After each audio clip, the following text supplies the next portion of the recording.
En début d'année, je me suis dit que j'allais essayer de vous faire un petit Q&A une fois chaque 6 mois. J'ai un petit peu de retard, le dernier était en février, ça aurait dû être en août. C'est pas grave, on va le faire aujourd'hui. Vous m'avez posé vos questions sur la communauté YouTube et sur Instagram. Je vais les prendre une à une et on va y répondre.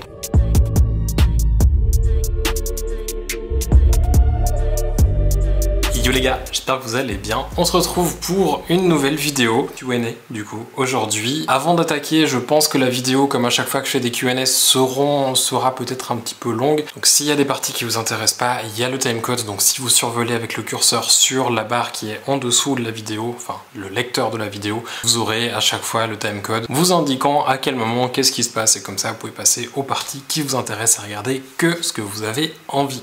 On va commencer tout de suite. Les questions ont été assez varié, il y aura un petit peu tout, du matériel, du business, de la créa, je pense qu'il y aura pas mal de choses sur lesquelles on va pouvoir discuter, ça risque d'être assez intéressant et je suis curieux aussi d'avoir vos retours sur certaines des questions en commentaire, donc n'hésitez pas non plus à répondre vous-même aux questions en commentaire si vous en avez envie. Quel est ton appareil fétiche? Souvent c'est une question qui revient par rapport à mon matériel et qu'est-ce que j'utilise comme appareil. Si vous avez regardé les dernières vidéos que j'ai fait, la série de 10 jours 10 shoots, vous avez vu que je shoot pratiquement tout au D810 ou sinon avec l'appareil qui me filme actuellement c'est le Z6. Premier, c'est pas le 2. Mon appareil fétiche actuellement, on va dire que c'est un petit peu partagé parce que j'aime beaucoup mon D810 mais je préfère largement l'ergonomie du Z6. Par contre pour moi il me manque un petit peu de définition, j'aime vraiment le détail que j'arrive à avoir avec le D810 et c'est pour ça que je réfléchis gentiment à regarder du côté du Z7, du Z7 II. J'ai guigné un petit peu ce qui se fait dans la concurrence aussi. Canon et Sony m'intéressent pas spécialement. Par contre, Fujifilm éventuellement avec le GFX 100, le 100S plutôt. Et l'autre boîtier, si je vais en sortir un vraiment qui est mon rêve ultime et mon boîtier fétiche par-dessus tout, ce serait le Phase One XF avec un dos IQ4 100 ou 150 mégapixels. Mais pour le moment, c'est pas encore dans mon budget. Peut-être un jour, c'est dans mes projets, on va dire, d'investir dans du Phase One un jour, en tout cas dans du moyen format. Pour le moment, c'est pas à l'ordre du jour. On verra plus tard, surtout en ayant ma voiture qui a pété cette année. Ça sera pas pour tout de suite. Quel est le truc le plus important que tu aies appris en photo? Question difficile, entre parenthèses. Effectivement, question pas très facile. Je pense que... en vrai, je vais y répondre en 3 manières. Allez, la première, on va parler de photo en termes techniques. En termes techniques, la chose que, on va dire, qui m'a le plus apporté en photo et que j'ai appris, c'est que la lumière, c'est l'élément pour moi principal pour avoir quelque chose de techniquement bon. Donc, si on parle de matériel et qu'on doit racheter des choses, on va dire que j'investirais plus dans de la lumière et moins dans du matériel du style objectif, appareil photo et autres petits gadgets. Ça, je pense que c'est un point important. La lumière, plus importante que le reste du matériel. Je préférais investir dans des flashs, des modelers, des choses comme ça que dans un objectif cher ou un appareil cher. Surtout qu'en studio, avec ce que je fais actuellement, je pourrais shooter avec un boîtier moins cher, ça aurait une différence moins importante que d'avoir de la bonne lumière. Comme j'ai de la bonne lumière, je peux me permettre d'investir dans des bons boîtiers aussi et des bonnes optiques. Deuxième point, c'est en termes créatifs sur lequel j'aurais envie de répondre. En termes de créativité, c'est de s'écouter et même si au début on a tendance à copier, quand on copie, comme je vous l'ai montré d'ailleurs dans la série 10 jours 10 shoots, d'essayer de prendre des éléments et ensuite de faire quelque chose à sa sauce. Et ça, je pense que c'est très important. C'est copier pour apprendre, c'est bien, mais il y a un moment où il faut arriver à passer au-delà et trouver de l'inspiration dans des choses qui nous plaisent à nous et le faire passer à travers les photos, à travers du sujet, au travers de la lumière, au travers de la composition, de l'histoire que ça raconte, peu importe de quelle manière c'est, mais arriver à faire passer quelque chose qui est personnel et pas juste faire quelque chose qui est techniquement bon, parce que le techniquement bon, il y a un moment où en fait il sert plus à grand chose et c'est pas ça qui permet de se différencier. Aujourd'hui, faire une belle photo, c'est presque donné à tout le monde. Vous avez beaucoup de formations en ligne, je pense notamment à Ampara, qui font des formations qui sont super, qui sont très complètes et qui sont abordables. Il y a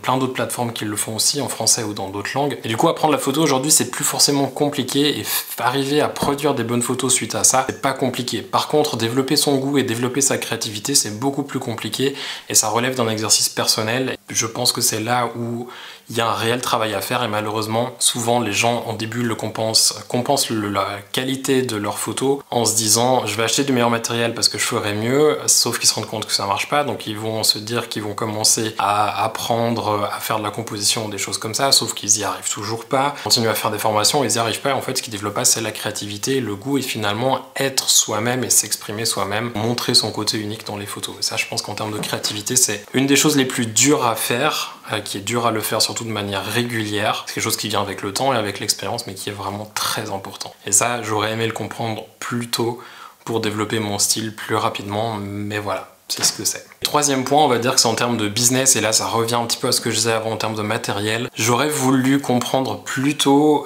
qu'il fallait, pas qu'il fallait, mais la différence entre investir et dépenser de l'argent. C'est quelque chose que j'ai pas compris à mes débuts. Quand je me suis lancé en tant qu'entrepreneur, ou auto-entrepreneur si vous préférez, j'avais pas du tout de notion de business. Et je me suis beaucoup renseigné dessus, sauf qu'il y a des choses que j'ai compris avec le temps et avec l'expérience. Et en fait, aujourd'hui, avec du recul, je me rends compte qu'il y a beaucoup de choses dans lesquelles j'ai mis de l'argent, qui étaient en fait juste des dépenses. C'est pas des dépenses qui m'ont rapporté quelque chose, c'était pas un réel investissement, et ça j'aurais voulu le comprendre plus tôt. Il y a du matériel que j'ai acheté, oui ça m'est utile, mais en réalité c'est pas un investissement parce que pour ce que ça m'a rapporté comme argent, c'est plutôt une perte financière qu'autre chose. Donc c'est une différence que j'aurais aimé comprendre plus rapidement et acheter mon matériel et acheter tout ce que j'ai utilisé, tout ce que j'ai pour mon business et aussi en termes de service des gens avec qui j'ai travaillé. Vraiment plus penser en termes d'investissement que en termes de je mets de l'argent parce que on verra bien. Mais vraiment réfléchir à est-ce que ça va me rapporter quelque chose, est-ce que c'est nécessaire. D'ailleurs par rapport à ça, je pense que vous voyez souvent des photographes pros qui se traînent avec des boîtiers plus vieux que des amateurs, et je pense que c'est une des raisons pour lesquelles c'est tout simplement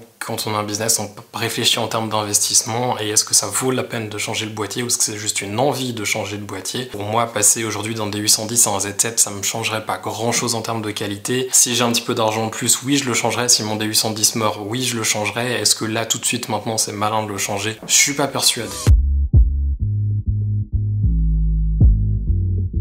Comment es-tu devenu ambassadeur Elinchrom et en quoi ça consiste? Alors, les programmes ambassadeurs, sans parler que de Elinchrom, généralement on y rentre parce qu'on a contact avec la marque d'une manière ou d'une autre. C'est beaucoup de la relation en fait avec les marques. Personnellement, je me suis rapproché d'Elinchrom grâce à mon travail pour F-Stoppers. Je commençais par faire des reviews du matériel Elinchrom sur F-Stoppers, et comme en fait Elinchrom est pas loin d'où je suis aujourd'hui, ils sont à 10 minutes en voiture, même pas. Donc c'est vrai que j'ai pu aller chercher le matériel chez eux, j'ai pu créer une relation avec, et de fil en aiguille, j'ai commencé à travailler un petit peu avec, où j'ai fait de photos pour certaines de leurs campagnes, j'ai fait 2-3 petites photos pour des produits, pour de la mise en avant sur des réseaux, des choses comme ça, et du coup ça a tourné que je suis devenu ambassadeur pour la marque. Être ambassadeur, c'est très différent d'une marque à l'autre. Il y a des marques avec lesquelles j'ai des contrats où c'est clairement défini ce qu'on doit faire, il y en a avec lesquelles c'est pas défini, il y en a qui nous payent, il y en a qui nous payent en matériel, il y en a qui nous payent pas du tout, mais qui nous mettent en avant plus que d'autres. C'est vraiment très variable d'une marque à l'autre, et je peux pas vraiment vous répondre et dire voilà, être ambassadeur c'est ça et ça représente ça. On va dire qu'en général c'est un lien entre un photographe et une marque, c'est une sorte de contrat de sponsoring si on veut bien, ils nous aident dans nos projets et nous on aide à promouvoir la marque, et c'est notamment pour ça que vous me voyez des fois avec la casquette Elinchrom, c'est pour ça que vous me voyez travailler avec des produits Elinchrom. Je travaille pas avec d'autres marques, que je connais très peu le reste du matériel parce que finalement je m'intéresse à cette marque, je l'aime, j'aime l'utiliser. D'ailleurs j'utilisais Elinchrom avant même d'être ambassadeur pour eux, parce que il y a des marques avec lesquelles des fois on devient ambassadeur parce qu'on passe chez eux, parce qu'ils nous payent pour passer chez eux. Bref, ça dépend beaucoup et c'est une question qui est un petit peu, on va dire, assez vague. C'est assez vague parce que le fait d'être ambassadeur est très vague. Ce qui est important à comprendre, parce que je pense que c'est un des trucs souvent qui est pas compris, c'est que être ambassadeur fait pas que j'ai plus de travail dans le domaine de la photo. Au mieux, j'ai un petit peu de travail qui m'est rémunéré par la marque quand je dois créer du contenu pour eux, mais c'est pas ça qui va faire que j'ai plus de job avec des clients qui m'engagent pour mon travail de photographe. C'est intéressant si on donne des workshops, c'est intéressant pour la reconnaissance, c'est intéressant parce que ça veut quand même dire qu'on a un certain niveau en photographie. On va dire c'est plus flatteur d'ego et intéressant dans le domaine de la photo que réellement pour avoir du job. Est-ce que faire une formation sur Ampara est le meilleur souvenir de ta vie entière? Alors, en termes de photos, je pense que c'est dans les meilleurs souvenirs, peut-être pas le meilleur, mais j'avoue que c'était quand même un très bon souvenir. Il y a eu beaucoup d'embûches sur le chemin, mais au final, pour le résultat qui en est sorti, d'ailleurs si vous n'avez pas vu la formation, je vous invite à aller la regarder, il y a le lien en description. Pour le résultat qui en est sorti, vraiment, j'avoue que c'était hyper cool et je suis super content, les retours étaient hyper positifs. Pour moi, c'était vraiment une très très bonne expérience. Je sais pas si on aura une nouvelle l'année prochaine ou pas, on en avait brièvement discuté pendant et juste après la formation. Depuis, on n'en a pas rediscuté parce qu'il y a des choses qui se sont passées entre deux, des vacances, du travail, etc., etc. On verra à l'automne ou pendant cet hiver s'il y a des discussions pour une nouvelle formation l'année prochaine. Je sais pas. Mais oui, en termes de souvenirs, je pense que c'était parmi les meilleurs souvenirs dans le domaine de la photo. Peut-être pas le meilleur, mais ça en fait partie. J'ai pas de questions, mais merci pour la formation Ampara. Ça suit exactement le sujet de tout à l'heure. C'est un défi de photo que je te propose, oseras-tu le relever? Alors j'aimerais bien savoir de quoi il s'agit, parce que là comme ça va être un petit peu compliqué de répondre oui ou non. Donc si vous voulez proposer des défis, pourquoi pas, mais là, comme ça, sans savoir de quoi il s'agit, ça va être chaud.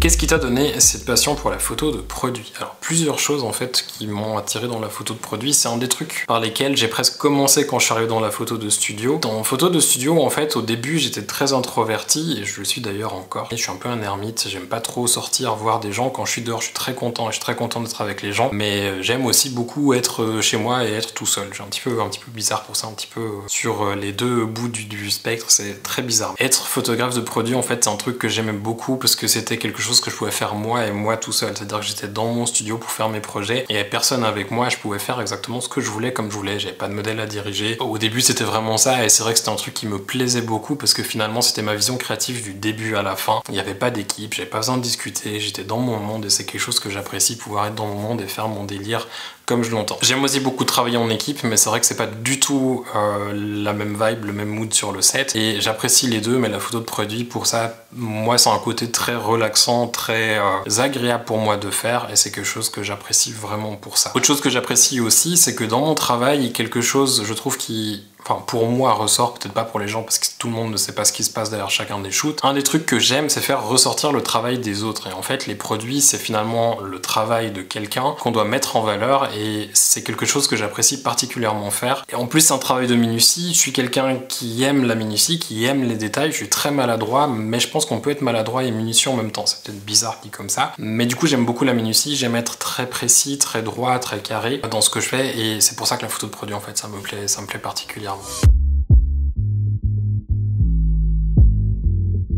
Quand est-ce que l'on shoot ensemble pour un spot publicitaire? Question de modèle, j'imagine. En général, pour des marques, si je dois travailler, je passe par des agences. Donc si vous voulez travailler avec des photographes ou faire des campagnes, soyez dans des agences qui vous donnent du job et puis après ça se fera. Là, comme ça va être compliqué de répondre.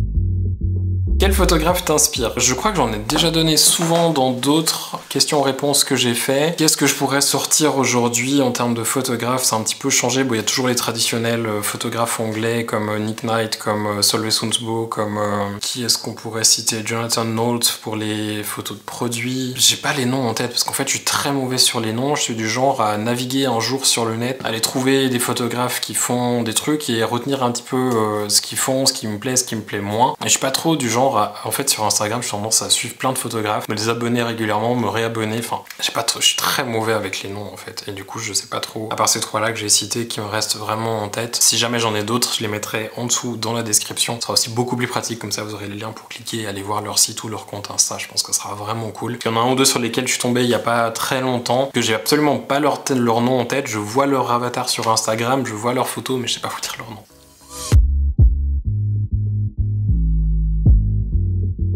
Est-ce que YouTube te rapporte quelque chose? Très bonne question. Oui et non, dans le sens où pratiquement tout le revenu du AdSense qui rentre ressort pratiquement chaque mois dans les frais pour des abonnements du genre Artlist, Epidemic Sound ou des petits plugins que j'ai eu acheter de temps en temps, donc je gagne vraiment pas grand chose. Pas que j'ai regardé l'autre jour, sur les 360 derniers jours, 365 derniers jours, ça m'a rapporté dans les 2000 € ou 2000 francs suisses, je sais plus, mais par là autour. C'est vraiment pas grand chose, d'autant plus qu'en habitant en Suisse, 2000 € c'est absolument rien. Un salaire en travaillant dans la vente, c'est autour des 4000 francs suisses, presque le double pour un mois. Donc autant dire que ça me rapporte vraiment pas grand chose. C'est aussi pour ça que j'ai envie de produire plus de contenu, c'est que ça puisse potentiellement me rapporter plus par du AdSense, par des partenariats, de manière aussi à pouvoir justifier, prendre plus de temps pour pouvoir créer du contenu. Parce que sans avoir un certain revenu, pour moi ça va être très compliqué de pouvoir dégager du temps pour le faire. C'est pour ça que pendant longtemps j'ai fait souvent des longues pauses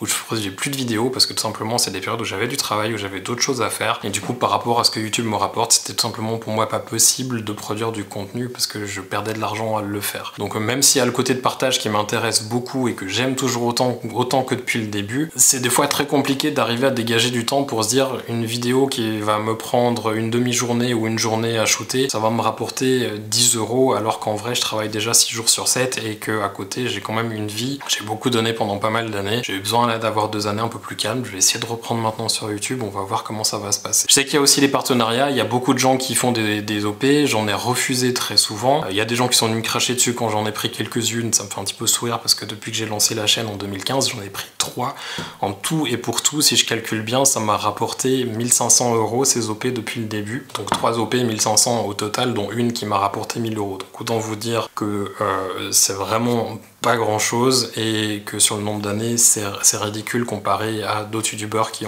font des placements de produits systématiquement. J'essaie plutôt de me dire que je crée du contenu pour vous, que je crée des formations que vous pouvez ensuite acheter, que je crée des petits plugins qui sont intéressants, des styles pour Capture One qui sont cool et que vous pouvez ensuite retrouver sur Creative Shift, lien aussi dans la description, et ça me permet aussi finalement d'avoir un petit peu d'argent pour dégager du temps pour YouTube. Donc voilà, en espérant que ça réponde un petit peu à la question. Si vous voulez que j'aille plus en détail une fois sur vraiment les stats et les machins de YouTube, je ferai volontiers une vidéo, n'hésitez pas à me le dire en commentaire. Vas-tu refaire 10 jours 10 shoots mais avec du beauté aussi? Alors oui, j'ai très envie de le refaire. Pour moi, c'était aussi l'idée de lancer un truc un petit peu annuel, un peu comme Lena Situation l'a fait avec ses vlogs d'août. Je pense que ça serait cool d'arriver à refaire ce 10 jours 10 shoots. Peut-être annuellement, peut-être semestriel. Je sais pas encore comment j'arriverai à le faire, mais arriver à me trouver des périodes où je peux faire 10 jours, où je fais vraiment 10 shoots, ou peut-être les préparer en avance pour que ce soit un petit peu plus qualitatif aussi en termes de production, que ce soit moins le rush, même si ce côté rush et être dedans et à fond pendant 10 jours était aussi très cool. Je me dis que peut-être il y aurait moyen de réfléchir et faire quelque chose d'un peu mieux, où finalement c'est juste que je vous produis ou je vous publie des vidéos pendant 10 jours, ou peut-être si je le fais bien pendant 1 mois. Je sais pas encore comment je vais le faire, mais j'y réfléchis un peu et je pense qu'un concept du genre va se refaire plus tard, peut-être pas cette année, mais on verra l'année prochaine dans une certaine mesure. Je pense que j'aurai arrivé à le faire à un certain moment. J'ai pas mal d'idées à ce niveau-là, il faut que je puisse voir ce qui est faisable, il faut que je discute aussi avec certaines marques avec qui j'ai l'habitude de travailler ou non, de voir si potentiellement il y aurait moyen de faire quelque chose avec elles pour un petit peu faciliter la production et aussi les shoots. Mais j'aurais aussi envie d'ailleurs d'intégrer du beauté, sauf que là en étant en quarantaine c'était absolument pas possible du tout. Penses-tu te mettre au NFT art? Le NFT ou les NFT, c'est quelque chose qui m'intéresse, mais sur lequel je me suis pas encore renseigné. J'ai dans ma tête et sur ma to-do list l'idée de faire un petit peu une sorte de vidéo sur plusieurs semaines ou plusieurs mois, on verra un petit peu de comment ça va se passer, de partir de zéro sur les NFT à peut-être vendre quelque chose ou peut-être pas, on verra après plusieurs semaines ce qui sera passé. Donc non, pour le moment j'ai pas du tout, je me suis pas inscrit sur des plateformes de NFT, j'ai pas fait de vente sur ce format là, rien que dalle, mais par contre c'est quelque chose qui m'intéresse. Donc on verra d'ici quelques semaines, quelques mois, en tout cas je pense d'ici la fin de l'année, probablement que j'en ferai une vidéo. Si ça vous intéresse d'ailleurs, n'hésitez pas à me le dire en commentaire juste en dessous. Où tu te vois dans 10 ans? Tu penses rester dans le même genre d'image? Franchement, aucune idée. Pour moi, me demander déjà ce que je vais faire demain, c'est compliqué, mais alors dans 10 ans, laisse tomber. Quand j'ai commencé la photographie pro en 2013, je faisais que du mariage, je me voyais pas du tout faire du studio. En 2014, j'avais un studio. Ensuite, en 2015, je pensais que j'allais bouger à Paris, ce qui finalement s'est pas fait. Franchement, quand j'ai une idée en tête, je fais tout pour la réaliser, la mettre en œuvre, et du coup, j'ai des fois des choses qui se passent qui changent très vite. Donc je sais pas du tout. Tout ce que j'espère, c'est que dans 10 ans, je ferai toujours quelque chose qui me plaît, que ça me permettra de gagner ma vie, et c'est tout ce que je peux espérer. Peut-être ça sera de la 3D, peut-être ça sera de la vidéo, peut-être ça sera de la photo, peut-être que je vais revenir à la photo de mariage, j'en sais rien, et franchement, j'ai pas vraiment envie de savoir. Pour le moment, je fais ce que j'ai envie de faire. J'ai un business plan sur environ 5 ans. Est-ce que ça va réellement tenir 5 ans? Je sais pas, on verra. Quel est ton objectif fétiche? Aujourd'hui, c'est un macro 105. J'utilise le Sigma 105 qui commence à me poser quelques soucis quand je fais du focus stacking parce que j'ai remarqué qu'en fait, il avait un gros breathing. Donc le breathing, c'est quand on tourne la bague d'autofocus pour aller du plus proche au plus loin. Ça va en fait changer le cadrage comme si ça zoomait, dézoomait. Et ça, c'est un énorme problème parce que du coup, on se retrouve avec des perspectives un petit peu faussées et en focus stacking, on a quelque chose qui est complètement foireux avec une espèce de flou et des effets très bizarres. Donc c'est pour ça que je suis en train de réfléchir gentiment à qu'est-ce que je vais faire, parce que là racheter un objectif pour mon D810 ça n'a pas trop de sens. Mon idée c'est plus d'attendre le moment où je vais changer mon D810. Mes objectifs fétiches, 105 macros. Quelles ont été tes plus grandes appréhensions quand tu t'es lancé en photo? Je me suis mis à mon compte, on va dire qu'il y avait deux grosses appréhensions. Une, c'était de pas arriver à en vivre, et l'autre, c'était de décevoir des clients. Je déteste décevoir les gens, et quand j'ai commencé, j'avais très peur en mariage de faire un mariage et que les clients soient pas contents. C'est arrivé quelques années plus tard avec un mariage sur les, je sais pas combien, j'en ai fait plusieurs centaines. J'en ai eu un où vraiment les clients n'étaient pas satisfaits, c'était un petit peu compliqué, on a eu des discussions, finalement c'est une incompréhension dès le départ. Mais voilà, c'était mes appréhensions que j'avais.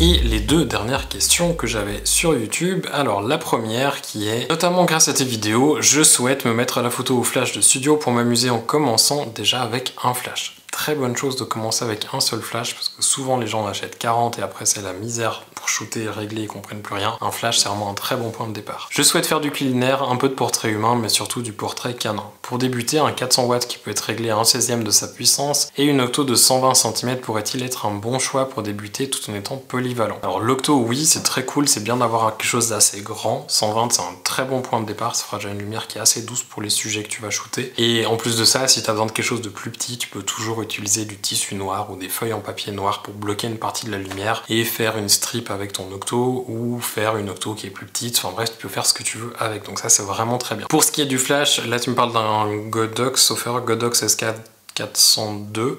Alors je connais pas du tout Godox, j'ai jamais utilisé. Tout ce que j'ai pu entendre de Godox, c'est qu'eux sont plutôt, par rapport aux 400 watts, sont plutôt sur le bas de l'échelle. Donc c'est à dire que ton 400 sera peut-être équivalent à un 200 ou 300 watts de chez Linchrome. Ça sera, je pense, largement suffisant pour débuter, parce que personnellement quand j'ai commencé avec un BRX 250 de chez Linchrome, et 250 watts me suffisait amplement, et je shootais avec une octo 100 cm. Donc la Deep Octa 1 mètre, c'était ce que j'utilisais, et ça allait très bien. Je shootais un petit peu la même chose. J'ai aussi commencé, quand j'ai commencé en studio, par du portrait et par du culinaire et un peu de produits.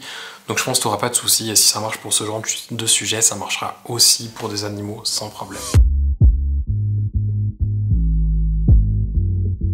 Et la dernière question, déjà merci pour ton contenu de qualité, de rien. Moi j'aimerais me lancer en photo, mais je souhaiterais changer d'appareil. Aujourd'hui j'ai un D3400, j'imagine Nikon, mais je connais pas bien les entrées de gamme. Et je souhaiterais changer, je fais des photos de mode et de portrait. Hyper dur à répondre parce que sans savoir le budget que tu as, les objectifs que tu as, si tu es prêt à changer de système, si tu es prêt à acheter des nouveaux objectifs ou que tu veux utiliser ce que tu as, très compliqué. Je connais pas du tout ce qu'il y a en APS-C entrée de gamme de chez Nikon, même à part le Z50 et le ZFC, je connais pas du tout l'APS-C de chez Nikon. Ce que je peux te dire, c'est que si tu as un petit peu de budget, regarde du côté du mirrorless de chez Nikon, tu seras pas déçu, Z6, Z7, peut-être les versions 2 si tu peux. Si tu as un petit peu moins de budget, regarde peut-être ce qui se fait en occasion. Il y a le D810 comme j'utilise qui est franchement génial, la qualité d'image c'est une tuerie, et t'en trouves aujourd'hui pour vraiment pas très cher. Ça peut valoir la peine, surtout selon les objectifs que t'as. Si t'as déjà des montures F de Nikon qui vont sur du plein format, ça pourrait marcher et t'éviter de redépenser pour des nouveaux objectifs. Si tu veux rester sur de la l'APS-C Nikon parce que tes objectifs sont déjà là-dessus, franchement je suis un petit peu coincé parce que comme je dis, je connais pas l'APS-C Nikon hors mirrorless. Voilà, j'ai fait le tour de vos questions, j'espère que la vidéo vous a plu, vous a intéressé. Je vais en refaire une, je pense que ça sera du coup en début d'année, probablement tout début de l'année en janvier, comme ça sera le Q&A du début d'année et j'en ferai un deuxième je pense en juin pour mon anniversaire. C'est très bien, c'est une bonne idée, on va faire ça. Avec tout ça, moi je vous souhaite de passer une toute belle journée, je vous dis à bientôt dans une prochaine vidéo, prenez soin de vous, ciao.